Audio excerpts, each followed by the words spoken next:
बिस्मिल्लाहिर्रहमानिर्रहीम।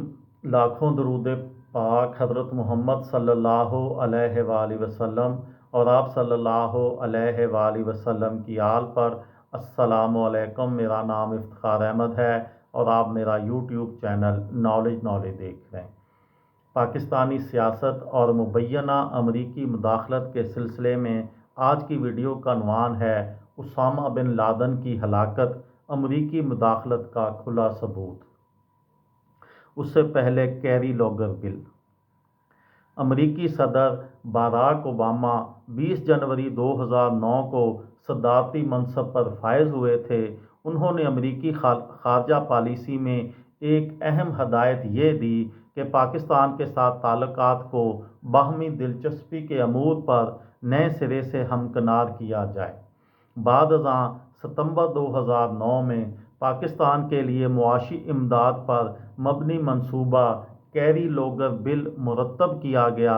उस वक़्त बाज़ हलकों और अपोजिशन की सियासी जमातों की जानिब से इस राय का इजहार किया गया कि कैरी लॉगर बिल के ज़रिए अमरीका पाकिस्तान में तज़वीराती अमूर में मुदाखलत करने जा रहा है। पाकिस्तानी फ़ौज की जानिब से मज़कूरा मुआशी मंसूबे पर तहफ़्फ़ुज़ात का इजहार किया गया। कोर कमांडर कॉन्फ्रेंस हुई, जिसके बाद जनरल इशफाक परवेज़ कियानी ने कहा था, पाकिस्तान एक खुद मुख्तार मुमलकत है और हम कौमी मुफाद की खातर दरपेश ख़तरात का जायज़ा लेने का हक रखते हैं। इस बिल पर पार्लिमान में एक मौके पर बहस हुई तो उस वक़्त के वज़ीर आज़म यूसुफ रज़ा गिलानी ने कहा था, कैरी लॉगर बिल पर फ़ौज समेत तमाम अपोजिशन की सियासी जमातों को एतमाद में लिया जाएगा और फ़ौज को इस बिल पर जो तहफ़्फ़ुज़ात हैं वो दूर किए जाएंगे।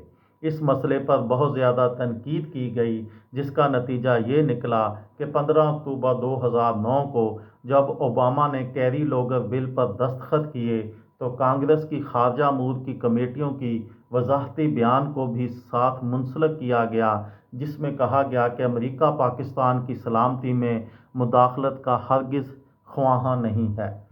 2 मई 2011 को एबटाबाद में अमरीकी फ़ौज ने हेलीकॉप्टरों की मदद से कमांडो एक्शन किया, जिसके नतीजे में उसामा बिन लादन हलाक हो गए। ये पाकिस्तान की तारीख़ का अहम तरीन वाक़या था। एबटाबाद में अमरीकियों का दाखिल होना और वहाँ से उसामा का ख़ात्मा हमारे यहाँ बहस का मौजू चला आया है। उस वक़्त पाकिस्तानी हुकूमत ने उसामा की हलाकत को अजीम कामयाबी करार दिया था और कहा था अमरीका ने मुदाखलत अपनी पॉलिसी के तहत की है। उस वक़्त के वज़ीर आज़म यूसुफ रज़ा गिलानी ने कहा था, एबटाबाद कार्रवाई के लिए इंटेलिजेंस का तबादला किया गया। पाकिस्तान अपनी सरजमीन किसी मुल्क के दहशतगर्दी के तौर पर इस्तेमाल नहीं होने देगा।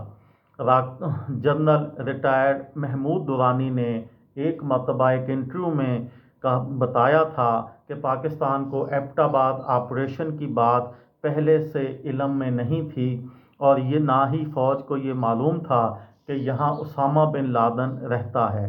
उस वक़्त के अमरीकी कौमी सलामती के मुशीर जॉन ब्रेनन ने कहा था, ऑपरेशन के ख़ात्मे तक पाकिस्तानी हुक्काम को ऑपरेशन से मुतल्लिक नहीं बताया गया था।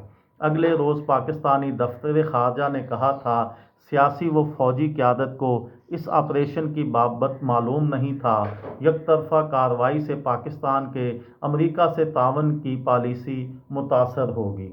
ताहम एबटाबाद ऑपरेशन वाक़े में हुकूमत की जानिब से ये नहीं बताया गया कि अमरीका ने मुदाखलत की है। इस वाक़े के बाद अमरीकी सदर ने कहा था, अगर पाकिस्तान में किसी दूसरे दहशतगर्द की मौजूदगी के बारे में मालूम हुआ तो हम फिर हमला करेंगे। अमरीकी सदर के इस बयान पर पाकिस्तान में अपोजिशन जमातों ने की जानिब से तनकीद की गई थी। जमात इस्लामी के रहनुमा लियाकत बलोच ने कहा था, ये बयान अमरीका की खुली दहशतगर्दी है। ये थी मेरी आज की वीडियो। किसी दोस्त को, किसी भाई को, किसी बहन को फ़ायदा हो तो मुझे दुआओं में याद रखिएगा। دل دل پاکستان، جان جان پاکستان۔ السلام علیکم۔